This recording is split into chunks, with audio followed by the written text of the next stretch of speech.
People give up on language learning. It happens. Some people get busy, some people lose interest, some people find things they prefer to do with their time. That doesn't bother me. What does bother me are the people who give up even though they really want to learn a language, even though they did everything they were supposed to do perfectly correctly. They studied what they were supposed to study, they put the effort in, but at the end of the day, they didn't end up feeling more fluent, they ended up feeling more confused and more lost until they eventually just quit. What's going on, guys? I'm Nick. I'm the creator of Lengualytics and a fluent speaker of the Spanish language, and a native speaker of the English one. And I was that person. I gave up. I spent 3 hours a day trying to learn Spanish for a month and made no progress. I did everything I was told to do but still failed. The scary thing about language learning is that if you're given the wrong advice, you could end up wasting hundreds of hours pouring effort into something that just doesn't grow. The first time I wanted to learn Spanish, I called up my friend who was a high school Spanish teacher and had a master's in teaching Spanish because I thought if anybody could help me learn the ropes to Spanish,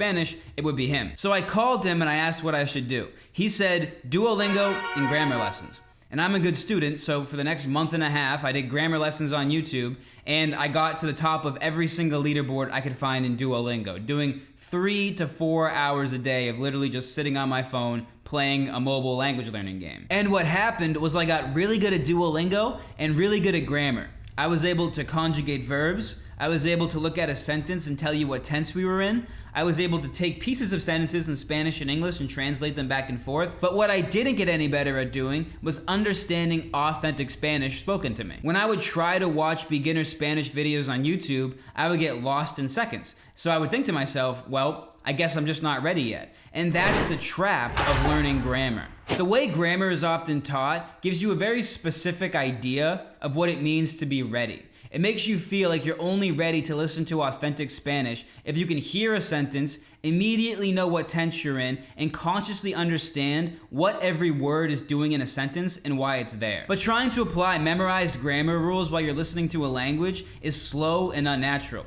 By the time you're done breaking down the sentence, the speaker has already moved on. So you feel behind, and the natural takeaway from that is, oh, well, I'm just not ready. So you go back to studying. And this is how people get stuck. Grammar becomes this permanent step that you need to finish before you're ready to engage with authentic language. You keep studying, thinking that after enough grammar, after enough lessons, you'll be able to listen to your target language and magically understand it. But that never happens. So you stay on this treadmill of never-ending language learning content, never-ending grammar lessons, never-ending Duolingo levels. It just keeps going and going and going.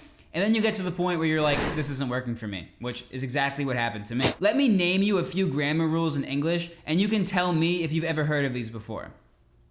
The present perfect progressive tense. Restrictive versus non-restrictive clauses. Subject auxiliary inversion. Have you heard of those before?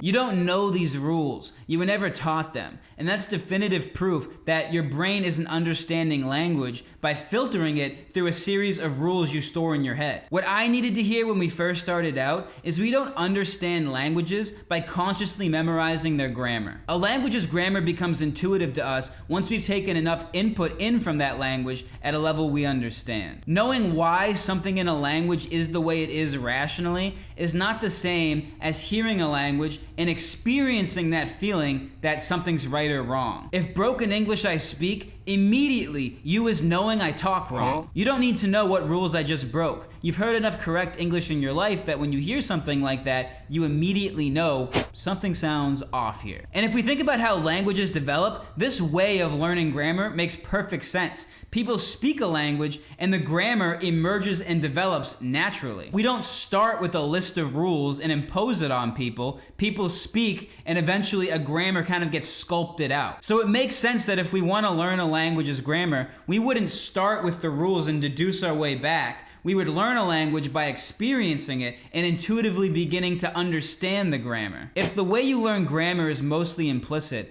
and it only emerges through examples of authentic input, then think about it, you have to consume tons and tons of input to learn a language. And I wish someone had been honest with me about that when I started. Learning a language isn't about mastering concepts. It's about spending massive amounts of time listening to authentic input at a level you understand. When people frame language learning as rules and lessons, it makes it feel like it's something you can knock out if you're disciplined enough. Like if you just focus a lot and study hard, eventually you'll be done. But languages are way too big for that. They're not something you can complete. They're something you have to live inside. In other videos, I've said that learning a language is like marrying a language because you have to spend hundreds and hundreds of hours over years interacting with the language. It becomes a fundamental part of who you are if you actually want to reach fluency. As a fluent Spanish speaker, this isn't theory for me anymore. This is my reality. I understand Spanish in a very similar way to how I understand English. When I listen to an audiobook in Spanish, I'm not consciously dissecting each sentence. I understand what tense we're in and who's doing what to whom without doing any grammar math in my head. But that's not what I was told understanding Spanish would be like when I was starting out. I remember specifically listening to a YouTuber who told me there was something in Spanish that if you didn't consciously understand it, there was absolutely no way you'd ever be able to learn Spanish. Then one day, like 6 months to a year later, when I was listening to Spanish, I noticed the thing he was talking about. How in Spanish, you can say things like, I said it to him, and to him, I said it. The sentence I was listening to was stated in a way that sounds backwards in English. But because I'd heard it so many times, even without realizing it, it was so intuitive to me. So that supposedly sacred grammar rule that was gonna prevent me from ever becoming fluent in Spanish, I didn't seem to need it. I only got to this level of fluency by taking in massive amounts of input in Spanish at a level I understood. And if you're doing something similar in your target language, I recommend you check out my website Lengualytics, where I host a user-sourced library of comprehensible input content from all over the internet. Join a growing community of learners to help encourage you, support you, and compete with you as you become more and more fluent in your target language. If that's something that interests you, the link is always in the description, and now YouTube and I have conspired to find the video that you're most likely to click, and we're gonna put it right here in front of you.